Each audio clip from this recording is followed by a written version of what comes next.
नमस्कार दोस्तों, मेरी आज की कहानी है बंधन।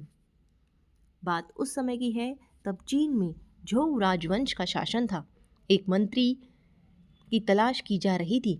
राजा ने विचार विमर्श के लिए विशिष्ट लोगों की एक सभा बुलाई और उनसे सुझाव मांगा कि राज्य में कौन सा व्यक्ति मंत्री पद के लिए योग्य उम्मीदवार हो सकता है। सुझाव आया कि देश में सबसे बुद्धिमान व्यक्ति लाओ त्से हैं, उन्हें ही मंत्री बनाया जाए। लाओ त्से की तलाश में कर्मचारियों को चारों ओर भेजा गया। कुछ कर्मचारी उन्हें ढूंढते ढूंढते समुद्र के किनारे पहुंचे। वहां शांत समुद्र तट पर लाओ त्से कछुओं से खेल रहे थे। कर्मचारियों ने उनका अभिवादन किया और कहा, चीन के सम्राट आपसे मिलना चाहते हैं। लाओ त्से ने निरपेक्ष भाव से कहा, मुझे सम्राट से कोई काम नहीं है, और यदि सम्राट को मुझसे काम है तो उन्हें जाकर कह दो कि वह यहाँ आकर मुझसे मिल लें। यह जवाब सुनकर कर्मचारी हैरान रह गए। एक कर्मचारी बोला, आपके लिए यह एक सुनहरा मौका है, आप समझ नहीं रहे हैं। दूसरे ने राज खोलते हुए बताया, असल में सम्राट आपको अपना मंत्री बनाना चाहते हैं, इसीलिए बुलाया है, और आप हैं कि उनके आमंत्रण को अस्वीकार कर रहे हैं।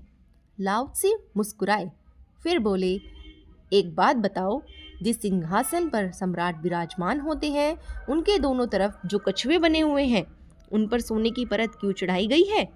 कर्मचारी ने उत्तर दिया कि सम्राट का सिंहासन नायाब बन सके, इसीलिए ऐसा किया गया है।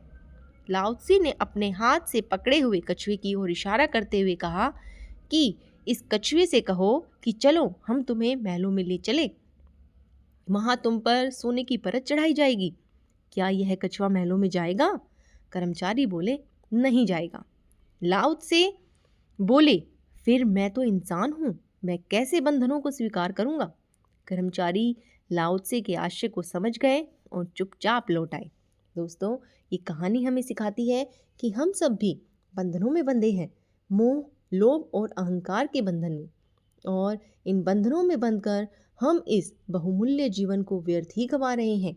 हमें मनुष्य जीवन को पाकर दूसरों की मदद करनी चाहिए और ईश्वर को धन्यवाद करना चाहिए कि उन्होंने हमें एक समृद्ध जीवन दिया, जिससे हम अपना और अपनों से जुड़े सभी मनुष्यों के लिए प्रेरणा बन सके, ना कि ईश्वर से हर वक्त शिकायत करते रहें। धन्यवाद दोस्तों। अगर आपको मेरी ये कहानी पसंद आई हो तो इसे लाइक और शेयर करें, और मेरे चैनल अक्षत स्टोरीज को सब्सक्राइब करना ना भूलें।